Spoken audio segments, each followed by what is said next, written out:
Natürlichste Sache der Welt. Ich glaube, dass in der Schweiz der Dialekt schon nochmal einen höheren Stellenwert hat, weil man halt wirklich fast immer Dialekt redet. Das ist einfach so ganz klar abgegrenzt. An der Uni zum Beispiel werden Vorlesungen und Seminare auf Hochdeutsch gehalten, aber bei Prüfungssituationen zum Beispiel, wenn man sich begrüßt und Verabschiedung ist alles auf Schweizerdeutsch. Nur die Prüfung selber läuft auf Hochdeutsch ab. Naja, es stimmt natürlich in dem Augenblick, wo ich in der Schweiz bin oder wo man in der Schweiz ist, weil da ist das die einzige Realität und die einzige Wirklichkeit und da ist der Dialekt eine Selbstverständlichkeit. Da spricht niemand Hochdeutsch, das wird man höchst seltsam angeschaut, wenn man Hochdeutsch spricht. Und da gibt es natürlich die unterschiedlichen Dialekte, regionalen Dialekte in einer großen Vielfalt und da ist man auch stolz darauf, dass man einen bestimmten Dialekt spricht oder eben macht sich durchaus auch ein bisschen lustig über Leute, die nicht diesen Dialekt sprechen oder einen anderen Dialekt sprechen. Oder auch, wenn man auf Behörden geht oder eben, wie du gesagt hast, Politdiskussionen oder so, das ist alles Schweizerdeutsch. Also man ist immer eigentlich stolz auf seinen Dialekt und pflegt den auch. Aber prinzipiell ist es tatsächlich so, in der Schweiz ist Dialekt die einzige ernstzunehmende Äußerungsform, eine sprachliche Äußerungsform. Da gibt es keine Abweichungen. Und so gesehen stimmt diese Diskrepanz zwischen der schweizerischen Wirklichkeit und der österreichischen Wirklichkeit durchaus, weil hier in Österreich ja Dialekt respektive Sprache sehr, sehr stark etwas mit sozialer Konnotierung zu tun hat. Ich denke, dass es in der Schweiz der Kontext klarer voneinander abgrenzt ist. In Österreich gibt es wohl mehr so ein Zwischending zwischen Dialekt und Hochdeutsch. Währenddessen in der Schweiz ist es entweder Dialekt oder Hochdeutsch, aber so etwas dazwischen, so eine Sprache, das gibt es eigentlich nicht. Also je gebildeter man ist, desto weiter entfernt man sich von dialektalen Ursprüngen, respektive habe ich schon öfter erlebt, dass Leute auch gleich sozial eingestuft werden. In dem Moment, wo sie den Schnabel öffnen und irgendwie 2, 3 Sätze gesagt haben, da weiß man bereits, aha, der gehört zu einer gebildeten Schicht oder der gehört eben nicht zu einer gebildeten Schicht. Das ist in der Schweiz nicht so. Und das ist in der Schweiz überhaupt nicht so. In der Schweiz hat Sprache also der Dialekt keinerlei soziale Konnotierung. Das Hochdeutsch ist glaube einfach so eine Integrationsmaßnahme, dass man sich im Rest von der deutschen Sprachraum irgendwie einigermaßen gut bewegen kann. Deswegen akzeptiert man das Hochdeutsch, aber es wird nie irgendwie eine Muttersprache werden oder so etwas.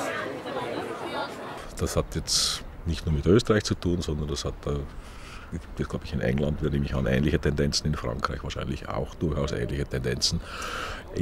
Immer dann, wenn Sprache hergenommen wird, um soziale Grenzen und soziale Abgrenzungen festzulegen oder zu verstärken, dann führt das in einem gewissen Sinn zu einem Apartheid-Verhalten.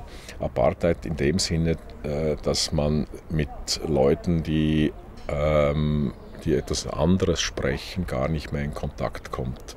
Und das finde ich schade, weil man sich da eigentlich der Chance benimmt, einfach auch andere Gesellschaftskreise, andere Leute kennenzulernen. Man fügt sich eigentlich selber mehr Schaden zu, als dass es nützt, weil das Einsperren, das Eingrenzen in einen eigenen Kreis einem einfach die Chance benimmt, den Blick in die Weite und in die Welt, und sei es nur die Welt Österreichs, zu öffnen. Nein, jeder, der in der Schweiz aufwächst, kann eigentlich auch einen Dialekt. Selbst wenn die Eltern Deutsche sind, die in die Schweiz gekommen sind, um hier zu arbeiten oder so, wenn das Kind dann in den Kindergarten, in die Schule geht, dann bekommt es automatisch Dialekt mit, weil halt alles um ihn herum Dialekt redet. Also ich glaube nicht, dass ein Kind in der Schweiz aufwachsen kann, ohne Dialekt zu reden. Wenn das Ganze dann noch mit einem Sozialdünkel gepaart ist, was man in Österreich oft antreffen kann, dass Leute, die ein, sagen wir mal, besseres, in Anführungs-Schlusszeichen, Österreichisch sprechen, sich auch als die besseren Menschen halten, dann halte ich dann das schon eher für grotesk. Und diese Groteske, der begegnet man hier natürlich in diesem Lande durchaus oft.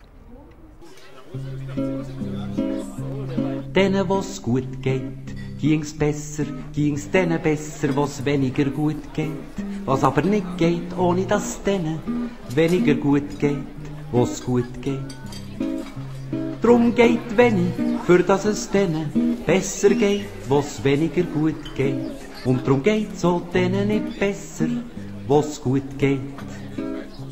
Denen, wo's gut geht, ging's besser, ging's denen besser, wo's weniger gut geht. Was aber nicht geht, ohne dass denen weniger gut geht, wo's gut geht. Drum geht wenig, für dass es denen besser geht, wo's weniger gut geht. Und drum geht's auch denen nicht besser, wo's gut geht.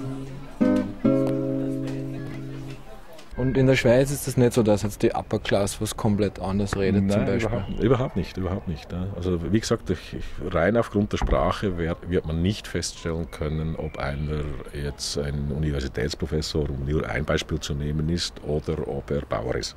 Ja.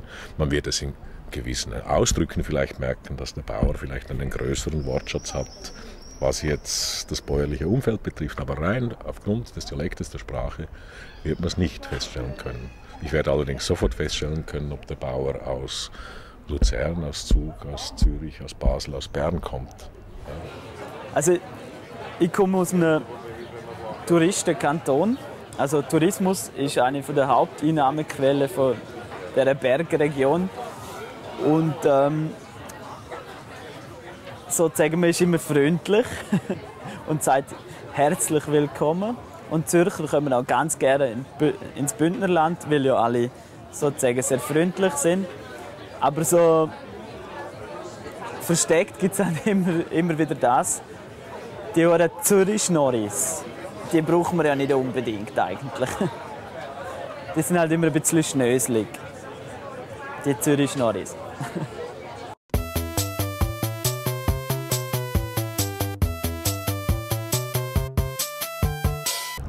Also von Haus aus bin ich Schriftsteller, habe jetzt gerade ein Buch fertig geschrieben, das in diesem Sommer erscheinen wird. Ja, interessant, das müssen wir unbedingt erwähnen. Ja, unbedingt, ja. Aber wie gesagt, es erscheint erst im Sommer. Ist der Titel schon fix? Der Titel ist fix, das heißt Der Meermacher mit Doppel-E, also einer, der ein Meer macht. Und wird wahrscheinlich im August rauskommen. Zu spät für diese Sendung, würde ich sagen, aber dafür... Ja, vielleicht wird es wieder mal wiederholt. Das kann bei Okto öfter passieren. Kann bei Okto passieren, aber für diejenigen, die jetzt sofort in die Buchhandlung rennen wollen, gibt es ein sehr schönes Buch von mir, das heißt Die Wiener Sonaten. Da erfährt man sehr viel über Wien und vor allem auch über meine Art des Schauens und des Schreibens.